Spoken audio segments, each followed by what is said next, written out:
Bienvenue dans Retroviseur. C'est avec une immense joie que je vous retrouve pour la suite de cette série consacrée aux béliers de Côte d'Ivoire. Des faits historiques marquants, des personnages fascinants, des témoignages, des images inédites collectées et traitées par nos soins.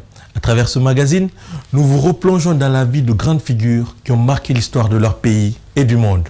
Passionnés et amateurs d'histoire, à toutes et à tous, Aouni Séné. C'est un homme qui tue l'éléphant, mais c'est plusieurs qui en mangent.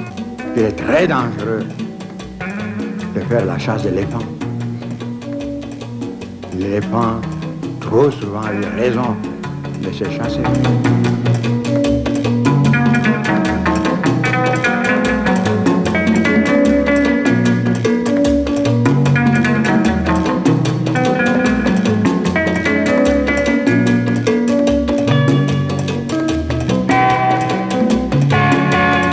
Plus facile de faire la guerre que de faire la paix. Tant que nous serons sur la terre des hommes, il y aura des conflits. Il n'y a pas trois voies pour résoudre ces conflits, mais deux. Ou le recours à la force, ou le recours au dialogue. Nous avons choisi le dialogue. Kennedy a dit que la victoire a plusieurs papas, mais la défaite est orpheline. Ils ont l'audace parce qu'ils ne savent pas. J'ai la prudence de celui qui sait un peu.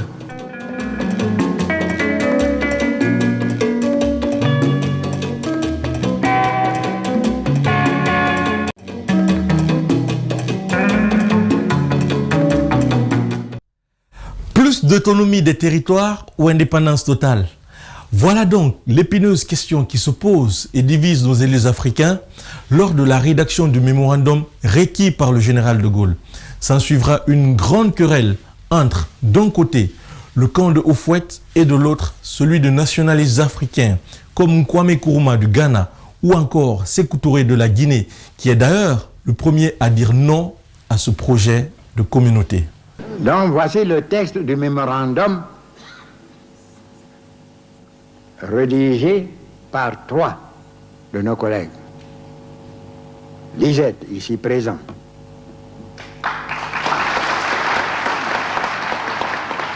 Sékou Touré, aujourd'hui disparu. Et au nom des indépendants d'outre-mer, Léopold Sédar Senghor. Le texte élaboré par les trois m'a été communiqué par nos deux représentants, Sékou Touré et Lisette. Et avec mon accord, le texte a été rendu définitif. Si je rappelle cela, c'est parce que vous avez posé des questions ici. Qui a écrit le manifeste? Le problème n'est pas là. On était d'accord pour écrire le manifeste. La main qu'il a écrite, c'est pas ça qui importe. C'est l'idée que nous avons mis dans le match.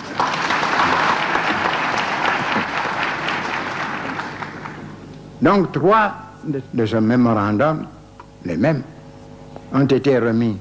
L'un par Sékou Touré au général de Gaulle. Le second à Debré, rapporteur de notre commission, par Léopold Sédar Senghor. Le troisième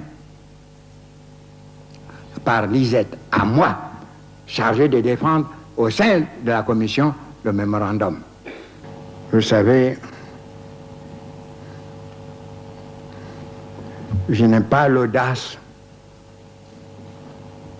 de certains. Et je les excuse. Ils ont l'audace parce qu'ils ne savent pas. J'ai la prudence de celui qui sait un peu.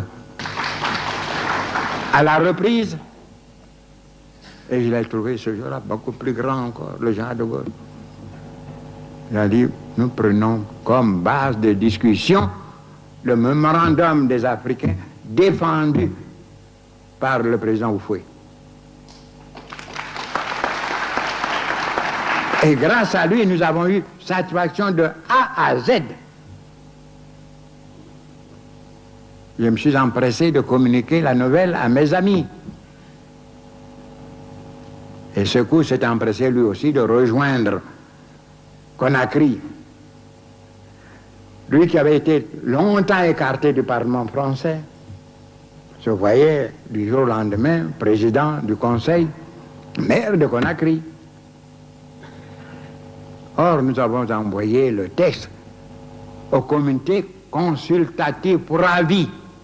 Retenez cela, les chercheurs et les historiens, que personne ne vient vous parler des indépendances.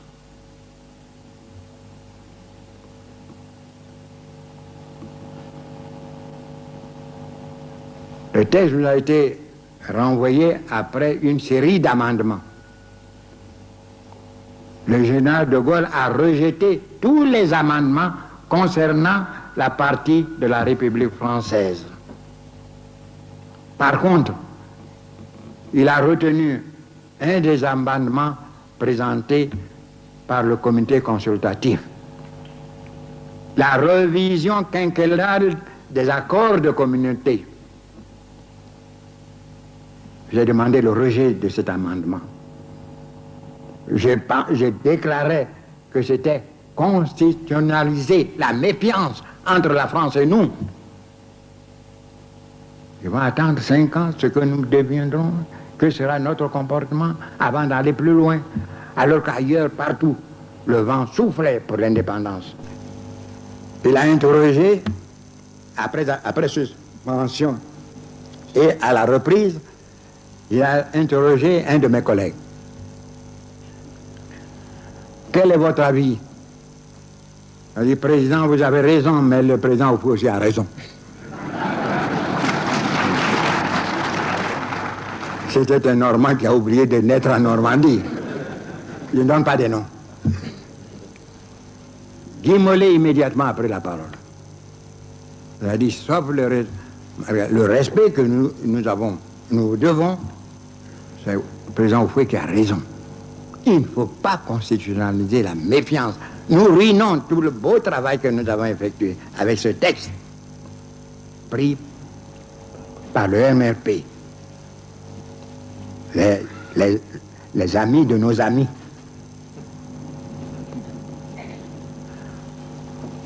Alors, avant que le général de Gaulle ne reprenne la parole, j'ai dit, mon général, faites-nous confiance. Faites confiance à l'Afrique. Et par ma voix, alors que je n'étais pas mandaté, mais j'ai osé. Par ma voix, l'Afrique vous fait une égale confiance.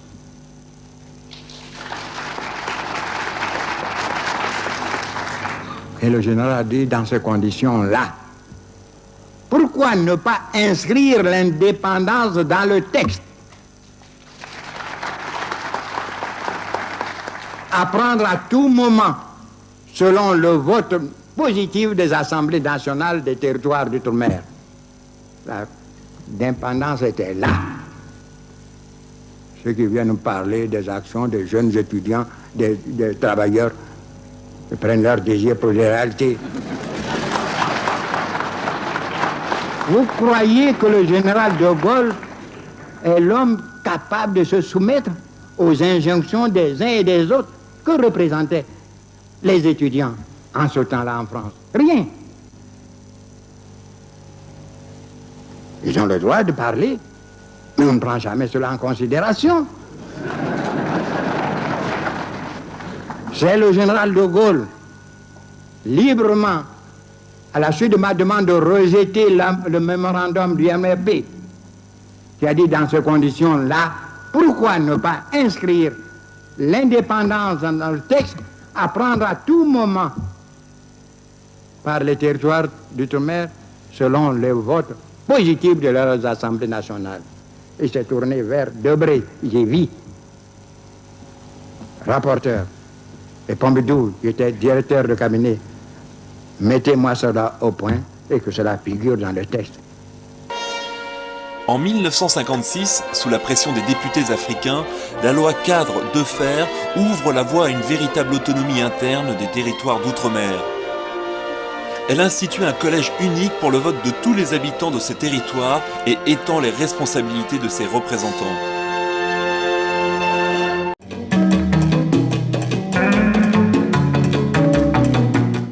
Se réclamant plus indépendantiste que que les autres du camp opposé qui le voient comme le pion de la France. Boigny se revendique même, quelques années plus tard, comme celui grâce à qui les pays africains ont recouvré leur indépendance. Mais comme le soutient son éternel opposant Laurent Gbagbo, force est de reconnaître que ses agissements en cette fin des années 50 tendent à prouver le contraire, notamment son opposition à toutes les grandes fédérations des anciennes colonies, entre autres, en 1959, son rôle dans la dislocation de la Fédération du Mali. J'ai rencontré Feu Sékou Touré à Parana. Paix à son âme. Quelques 6 ans avant sa mort. C'était les retrouvailles fraternelles. On peut nous entendre uniquement parce qu'il m'avait demandé l'extradition de 4 Guinéens, j'ai refusé. Mais néanmoins, nous avons tenu une réunion commune entre nos 2 directions. Philippe Biassé était présent, Konakanga, Lanzeni et tant d'autres. Malheureusement, les siens sont presque tous morts. Mais j'ai posé la question à Sékou devant ceux-ci. Aujourd'hui, nous sommes en famille politique. Volontairement, je n'ai pas voulu diminuer l'auréole de gloire qu'on t'a attribué à la suite de ton vote négatif de 58. Mais je te pose une question devant tous. Est-ce que dans le test, le mémorandum que tu as rédigé de concert avec Senghor et Gabriel Lisette, et qui m'a été soumis avant que vous ne le remettiez, toi à De Gaulle, Senghor à Debré et Lisette à moi, est-ce que cela comportait le mot indépendance? Il a baissé la tête. Il m'a dit non, il y avait une aspiration à l'indépendance. Je dis, quelle aspiration? Vous avez écrit aspiration à l'indépendance? Ce n'était pas sérieux. Je veux dire aujourd'hui la vérité. C'est moi qui ai fait que tu as pu passer indépendant 58. Si nous t'avions suivi, si nous avions rejeté la Constitution et suivi en cela par des gens qui se seraient empressés pour nuire au général de Gaulle de nous imiter, nous retombions dans la loi cadre et personne ne pouvait sortir indépendant.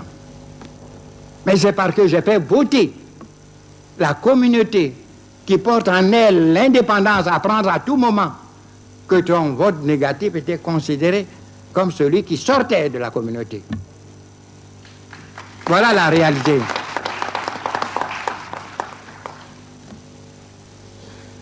On a parlé des indépendances.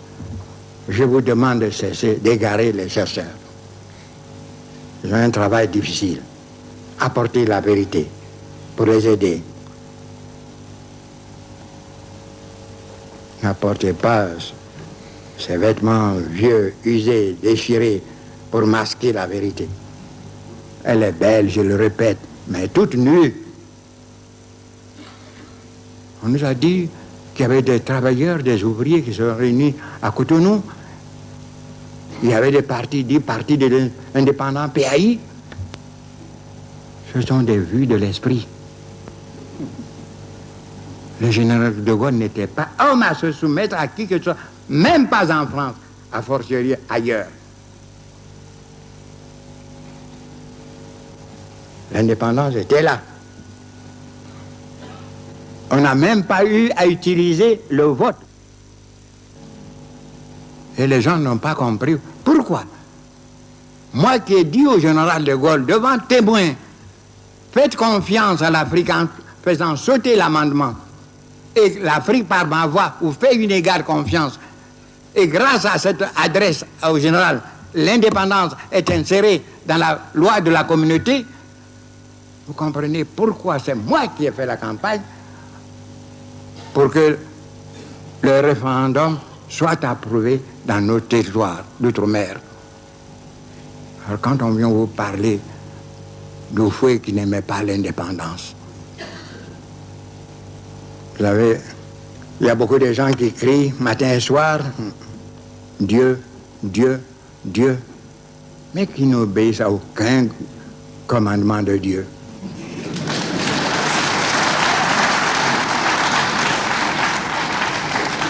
Il y en a par contre qui ne prononcent jamais ce nom, mais qui exécutent fidèlement le commandement de Dieu, qu'ils soient musulmans, qu'ils soient chrétiens, qu'ils soient juifs. Toujours lutter contre l'indépendance.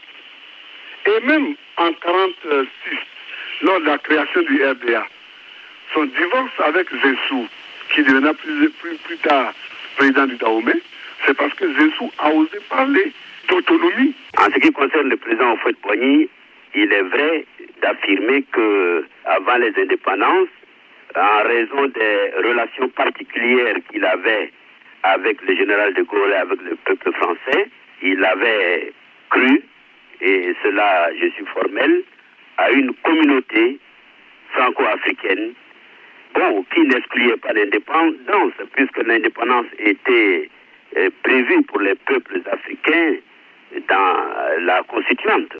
Ceux qui parlent d'unité par le sommet, c'est-à-dire avec un gouvernement supranational, une assemblée supranationale, du type unique ou du type fédéral, eh bien, prennent leur désir pour les réalités. Ce sont des vues de l'esprit. D'ailleurs, comment peut-on présentement concevoir une unité alors que nos options, tant dans le domaine économique que dans le domaine politique, sont différents? Voyez-vous une fédération des États-Unis avec des régimes libéraux d'un côté, socialistes de l'autre, communistes d'autre part? C'est impensable, ce serait une sorte de tour de Babel. Il n'existe nulle part dans le monde un seul gouvernement pour tout un continent. Ça n'a jamais été... C'était le rêve très cher à feu Kwame Nkrumah, l'Afrique, avec un seul gouvernement, une seule assemblée. C'était de l'utopie. À l'état actuel de notre développement interne, nous ne pouvons pas réaliser une fédération. On m'a lancé un appel qui est très flatteur. Vous pouviez. Et je vous ai dit que c'est très difficile. Parce qu'il s'agit là de problèmes de personnes et non de problèmes politiques, ni de problèmes économiques, toujours des solutions. Mais des problèmes de personnes, il n'y a guère de solutions. Ôte-toi de là pour que je me place. C'est très difficile.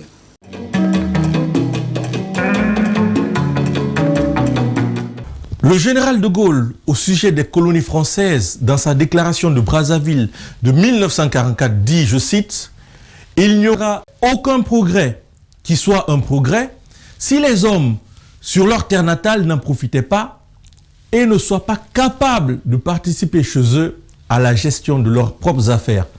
C'est le devoir de la France de faire en sorte qu'il en soit ainsi. » Fin de citation. Houphouët-Boigny comprend tout de suite que pour bâtir cette nouvelle Côte d'Ivoire autonome, il faut des cadres compétents. C'est ainsi qu'il envoie en France un contingent de jeunes Ivoiriens triés et sélectionnés à travers tout le pays pour poursuivre leurs études et répondre aux exigences de la future nation. Suivez.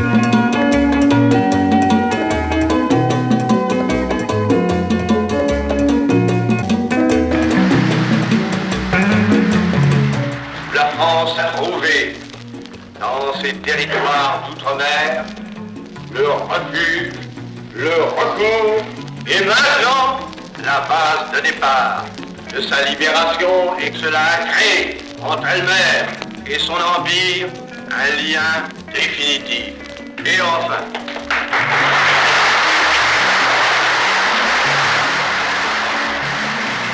nous croyons que pour ce qui concerne la vie du monde de demain, l'autarcie ne sera pour personne ni souhaitable, ni même possible.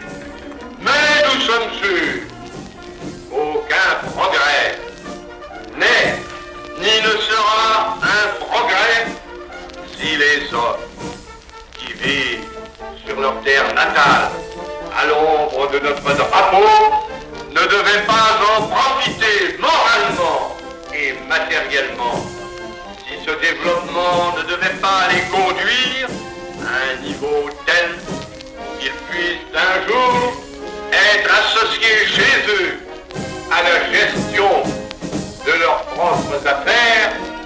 Voilà ce qui est le devoir de la France ici. Là, il parle un langage extraordinairement intéressant, extraordinairement ambigu. Vous avez remarqué, il parle du lien définitif entre l'Afrique et la France au sein de l'Empire. Donc, sur le plan de la politique globale, il y a l'esprit est assez profondément conservateur. Mais en même temps, dans la deuxième partie de son discours, il ouvre des perspectives de progrès, le progrès qui ne servait pas un progrès si. Mais enfin, là encore, nous sommes tout de même dans un climat de grande prudence parce que il y a l'idée que les Africains devront être associés à leurs propres affaires. Mais tout ça, c'est dans le cadre de l'Empire. Alors, il y a des perspectives. Je rappelle qu'à cette conférence, Jean, il y avait 18 gouverneurs français, blancs, mais aucun Africain. Blancs ou antillais, mais pas d'Africains, en effet. Et la chose étrange, c'est que quand on lit ces textes, on écoute ces propos, on se dit, mon Dieu, mais nous, vraiment, ça ne bouge pas encore. Mais il est de fait que, d'une façon mythique, sur l'Afrique, ça a été un mouvement qui est déjà à l'origine des libérations. C'est vrai que les Africains, qui étaient tenus à l'écart, et auxquels on offrait vraiment très peu de perspectives, ont vu que quelque chose se dessinait pour eux dans la mentalité de jeunes Africains. J'ai parlé après à beaucoup d'entre eux, n'est-ce pas? Brazzaville, ça reste un moment. Est-ce que il y a une surimpression sur le rôle qu'a joué De Gaulle ultérieurement? Non, je crois que dès ce moment-là, il y a eu l'idée que les choses allaient bouger, qu'il y avait des perspectives différentes, que la colonisation, et plus précisément le colonialisme, s'était terminé, que l'homme africain allait être libéré. Mais enfin, les perspectives sont curieusement, elles sont techniquement fermées et psychologiquement, moralement, elles sont ouvertes.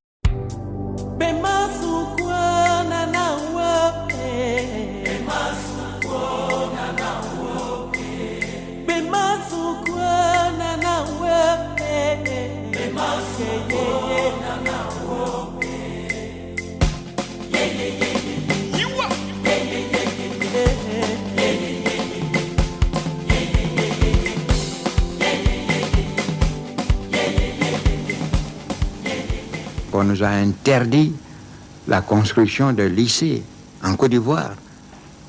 J'ai dû envoyer nos premiers lycéens, nos premiers jeunes gens du primaire à Paris. Aujourd'hui, ce sont des milliers d'universitaires. De Gaulle avait déclaré à Brazzaville qu'après la guerre, les pays africains pourraient bénéficier d'une certaine autonomie. C'est à partir de là que Houphouët a eu l'idée de faire envoyer des élèves en France parce que on ne peut pas bâtir un pays sans cadre. Le président Houphouët a avancé dans sa lutte. L'envoi en France, dès ce moment-là, des contingents de jeunes, parce qu'il projetait déjà dès ce moment-là l'existence de ces jeunes cadres nécessaires pour gérer cette société nouvelle, qui ne sera pas un héritage colonial. Le président de la République, qui était simplement député de la Côte d'Ivoire, travaillait dans un État plus grand que l'État actuel. Il y avait la Haute-Côte d'Ivoire, qui est l'actuel Burkina, et la Basse-Côte d'Ivoire. Et dans ces deux pays, il n'y avait que 2 établissements secondaires qui enseignaient de la 6e à la 3e. C'était l'école primaire supérieure de Bingerville et l'école primaire supérieure de Bobo-Dioulasso.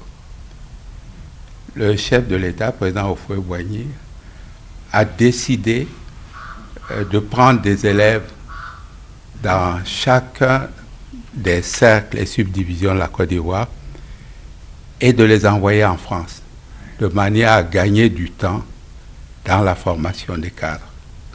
Et je me suis trouvé à être l'un des élèves retenus par le comité qui regardait les possibilités offertes par chaque cercle et chaque subdivision. Oh, il y a beaucoup de grands noms. Nous étions à peu près 150 personnes à être partis. Et nous étions, le plus grand nombre allait en 6e et en 5e.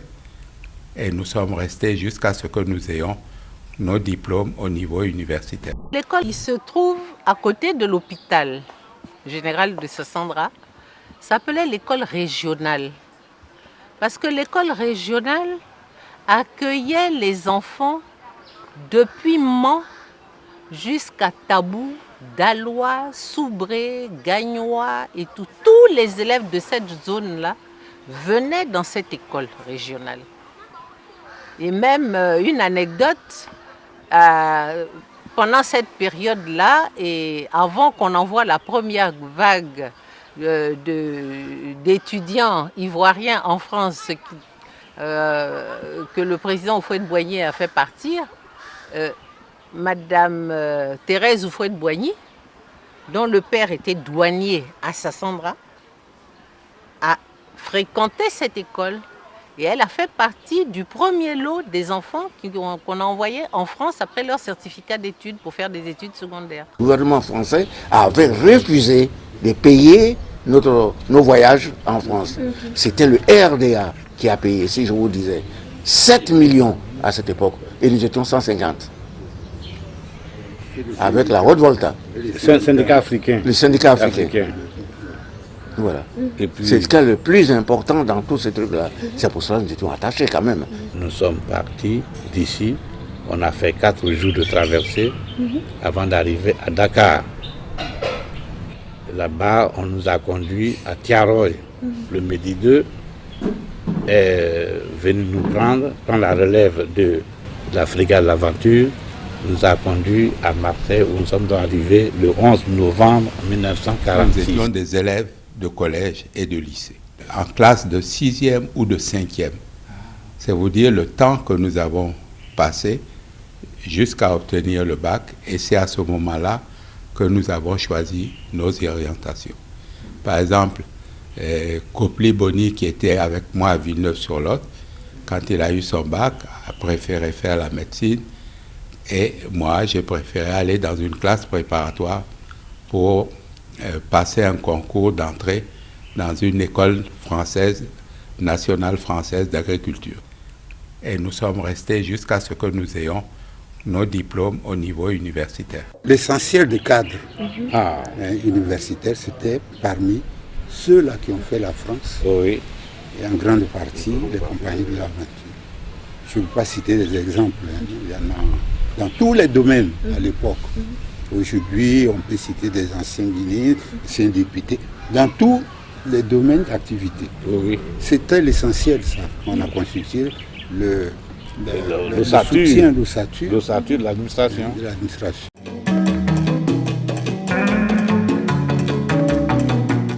Houphouët-Boigny participe à tous les 6 gouvernements français de 1956 à 1959, d'où son implication en Afrique et ses différents voyages à l'étranger pour défendre les intérêts de l'Union française. Il ne manque pas, à ce titre, une seule occasion lors de ses sorties pour lancer des pics en Kwame Nkrumah et à ses pairs opposés à la communauté française. Suivez. Tous les hommes qui se sont penchés sur le Sahara ont estimé que d'immenses richesses dorment aujourd'hui sous le sable. Richesses minières, richesses pétrolières. Le gouvernement n'a pas à proprement parlé obéi à un souci politique. Au contraire, bien au contraire, à un souci essentiellement social et économique. Nous voulons en effet, par l'exploitation des richesses pétrolières, rendre à la France et à l'ensemble de l'Union française leur indépendance vis-à-vis de l'étranger en matière énergétique. Donc, c'est un acte de foi à l'avenir de l'ensemble de l'Union française, mais c'est aussi un acte de solidarité qui nous a guidés dans l'organisation commune des régions sahariennes.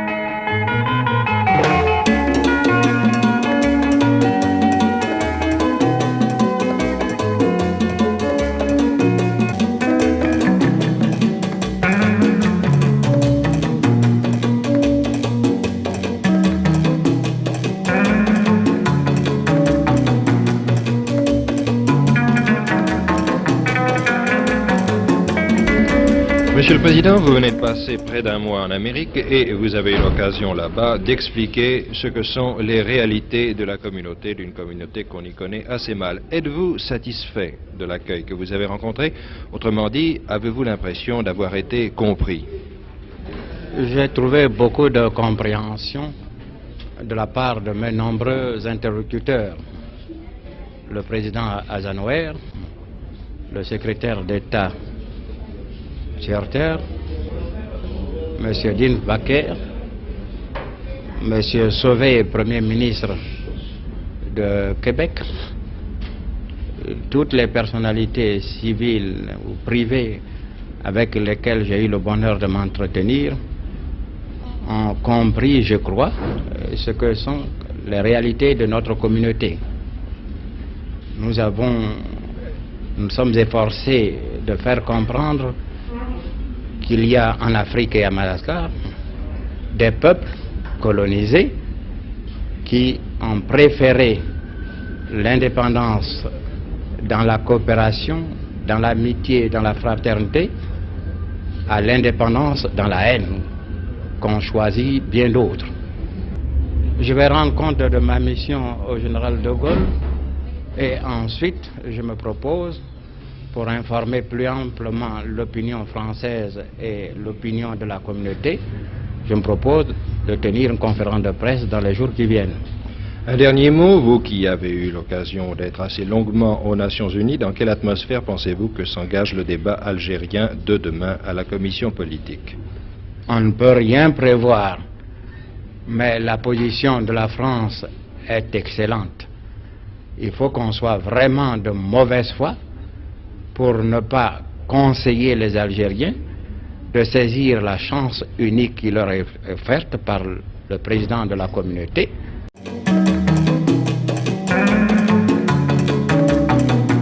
En 1958, le général de Gaulle, en campagne pour le référendum, effectue sa tournée africaine. Il est soutenu par Houphouët-Boigny, résolument engagé pour le oui. Cependant, moins de 2 ans seulement après le référendum instituant la communauté française, Houphouët-Boigny ne peut rien contre le cours de l'histoire et le puissant vent d'indépendance qui souffle sur l'Afrique francophone. La France, en ses débuts des années 60, octroie l'indépendance à la plupart de ses colonies. Voyant la communauté s'écrouler comme un château de cartes, c'est presque contraint par les événements qu'Houphouët-Boigny accepte le principe de souveraineté. Et le 7 août 1960, la Côte d'Ivoire accède à son tour à l'indépendance. Profitant de la crise algérienne, le général de Gaulle revient aux affaires. Il obtient pour 6 mois les pleins pouvoirs. Sa première tâche est d'élaborer rapidement une nouvelle constitution qui devra être approuvée par référendum. Il propose en particulier un nouveau statut au territoire d'outre-mer afin de constituer une vaste communauté franco-africaine. Dès le mois d'août, De Gaulle entreprend un grand périple à travers le continent noir pour expliquer le sens du vote aux populations concernées.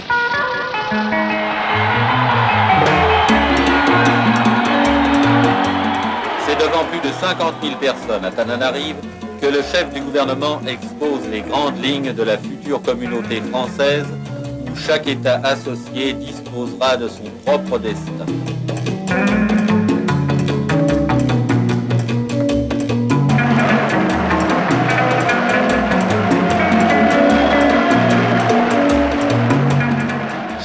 Proposé, c'est que la métropole et les territoires forment ensemble une communauté dans laquelle chacun aura le gouvernement libre et entier de lui-même.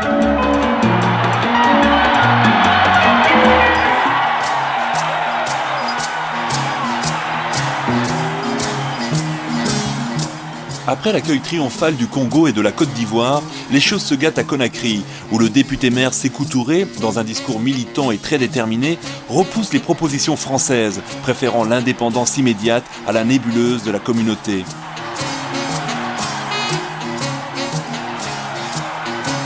Irrité, De Gaulle, dès le lendemain à Dakar, répondra aux manifestants hostiles à sa politique. Je suis sûr que malgré les agitations systématiques et les malentendus organisés, La réponse du Sénégal et de l'Afrique sera oui, oui, oui. Aux porteurs de pancartes, je veux leur dire ceci. Ils veulent l'indépendance, qu'ils la prennent le 28 septembre.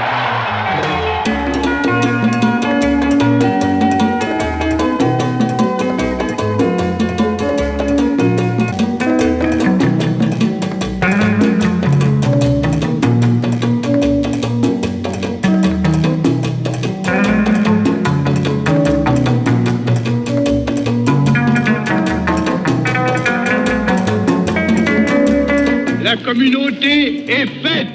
La Côte d'Ivoire et sa capitale, Abidjan, en donnent les preuves magnifiques.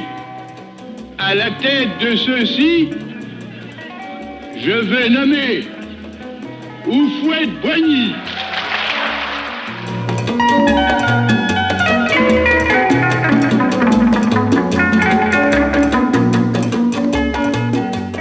Nous interrompons pour un instant ce tour des capitales européennes. Il nous reste d'ailleurs à aller encore à Milan et à Bruxelles. Nous allons rester un petit moment à Paris et nous donnons l'antenne au ministère de la France d'Outre-mer. Attention, le ministère de la France d'Outre-mer, à vous.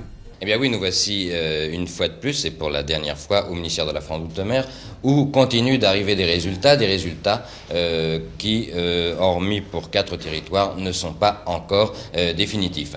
Eh bien, si vous voulez bien, nous allons, M. Biazini, commencer par l'AOF, la Côte d'Ivoire, où nous trouvons là d'ailleurs un fait assez curieux, nombre d'inscrits 1 520 965, inscrits 1 585 582, c'est-à-dire un peu plus.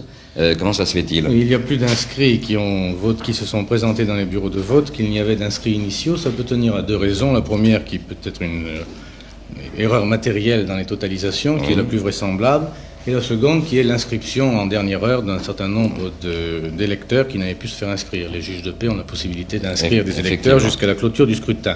Mais enfin, dans des quantités limitées, je pense que la raison essentielle doit être une erreur de totalisation dans nos chiffres à nous, qui étaient des dans le premier anciens, chiffre, oui. c'est ça. Bon, et sur tous ces inscrits, nous trouvons alors votant 1 554 462, oui 1 553 705, non 197, c'est un pourcentage assez étonnant et qui est tout à fait remarquable, le résultat est naturellement acquis pour la Côte d'Ivoire, puisqu'il porte maintenant sur 98% des électeurs inscrits, et les oui est ressortissent à 99%. Bon, eh bien, nous allons continuer territoire par territoire, sans donner les chiffres d'ailleurs, mais simplement en donnant les pourcentages que vous avez. Le Dahomey est connu à 98% et les oui sont 96%. La Guinée est connue à 46%, et alors là, c'est le territoire dont les résultats ne sont pas conformes à son autres territoires, puisque c'est les non qui l'emportent avec une majorité écrasante de 98%.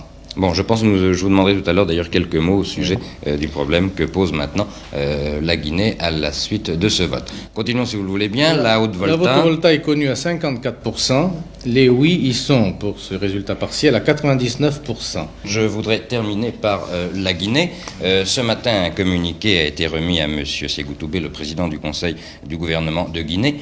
Communiqué émis à la suite du vote de la Guinée. Nous n'allons pas lire ce communiqué. Pourriez-vous nous en donner l'esprit rapidement? Je pense d'ailleurs qu'il est connu de quelques-uns de nos téléspectateurs déjà. La Guinée a voté non, donc elle a fait part d'une façon formelle de sa volonté de quitter la communauté qui lui était proposée par la Constitution. Et le représentant du Haut-Commissaire de la République à Naïef, qui était envoyé spécial à cette occasion à Conakry, a remis au président du Conseil du gouvernement de Guinée un communiqué dans lequel il donne acte de la décision de la Guinée et met le point sur un certain nombre de conséquences de cette décision qui ressortissent toutes et qui je crois entreront en vigueur très rapidement. Très rapidement, avec des mesures transitoires évidemment pour ne pas créer des perturbations immédiates qui troubleraient profondément le fonctionnement de l'administration de la Guinée.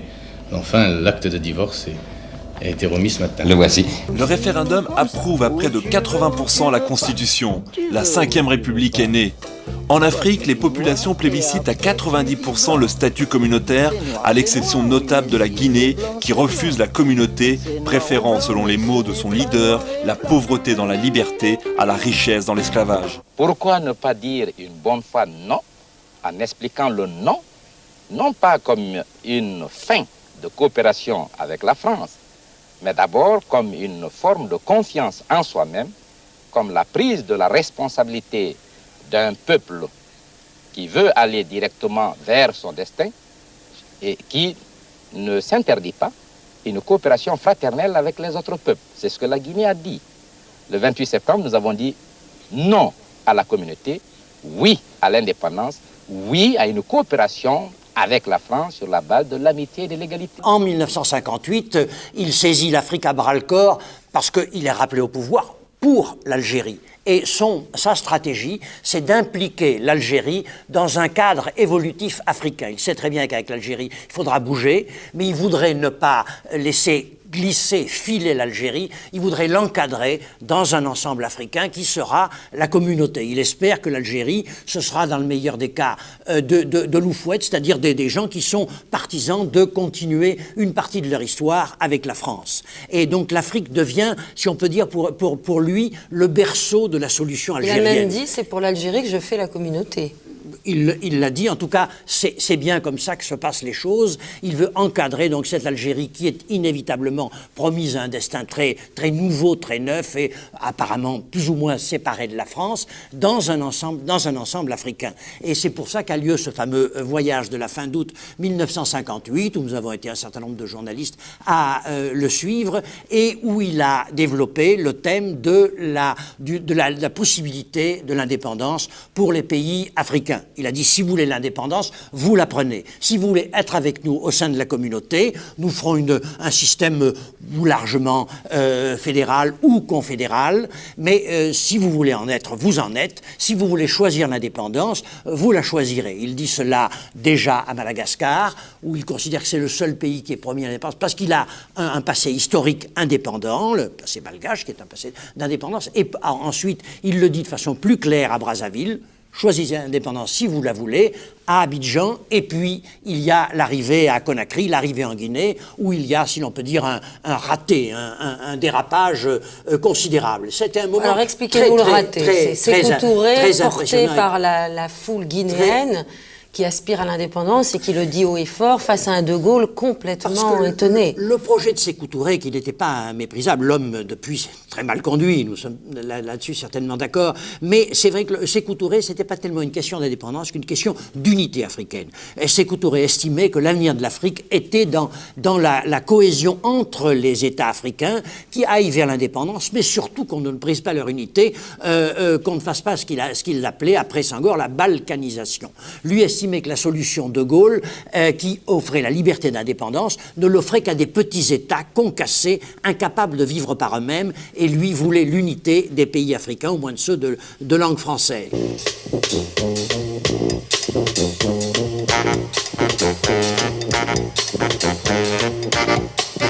Le premier conseil exécutif des États de la communauté se réunit au palais de l'Élysée sous la présidence du général de Gaulle. Y participent tous les chefs de gouvernement des nouvelles républiques, conduits par Houphouët-Boigny. La grande compréhension dont ont fait preuve tous mes collègues, la profonde connaissance qu'a notre grand président, le général de Gaulle, de nos problèmes, de nos réalités, de notre but commun et de nos moyens surtout, nous ont permis de réaffirmer une fois de plus notre confiance totale dans l'avenir de la communauté et notre volonté commune d'en assurer vie harmonieuse et durée. Par notre vote du 28 septembre, les anciens territoires de la République française, les territoires d'outre-mer, sont devenus États membres de la grande communauté franco-africaine au même titre que la République française. Nous voulons être réalistes. C'est parce que nous sommes réalistes. Et plus réalistes que les Africains d'expression anglaise qui vont contre le courant de l'histoire, qui nient l'interdépendance des peuples. C'est parce que c'est nous qui sommes les plus réalistes que nous voulons, nous, aller dans le sens de l'histoire en dépassant nos petites nationalités pour appartenir à un plus grand ensemble économique et politique qu'est la communauté franco-africaine. Mais finalement, tous les États africains accèdent à l'indépendance à partir d'août 1960, devenant ainsi, à l'instar de la Guinée, membre à part entière de l'ONU.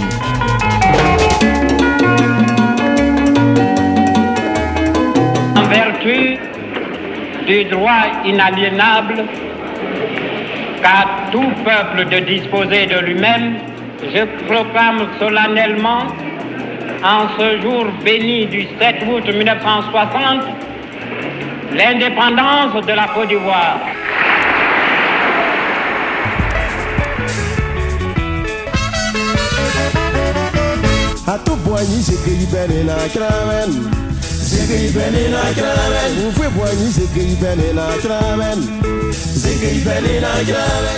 Peuple de mon pays, laisse éclater ta joie. Quel peuple plus que toi mérite cette joie? Tu as souffert plus que tout autre, en patience longtemps. Mais ta souffrance n'a pas été vaine. Tu as lutté, mais pas inutilement, puisque la victoire, tu la connais aujourd'hui. Il dit mon beau pays, la Côte d'Ivoire.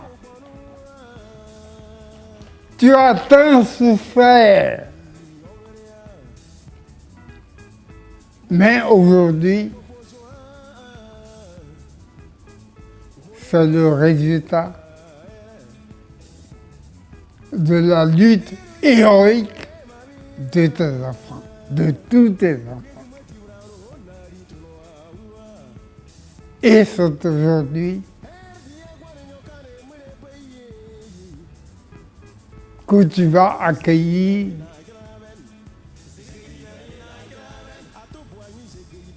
les fruits de ta lutte pour avoir la souveraineté nationale et internationale.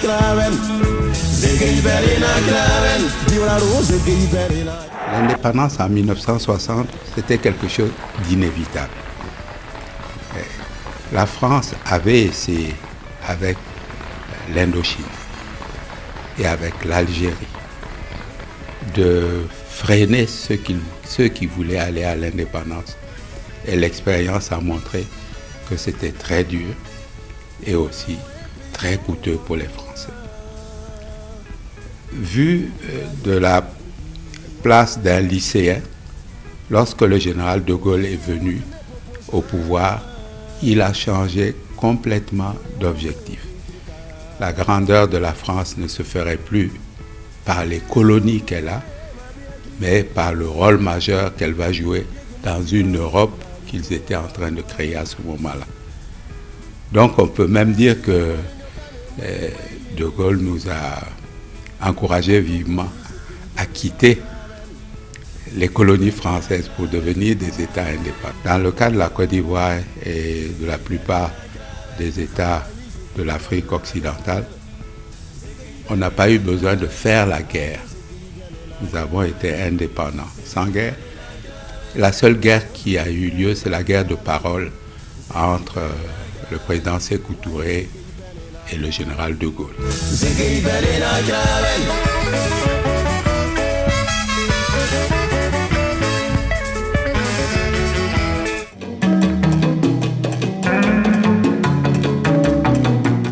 Voilà donc l'indépendance acquise.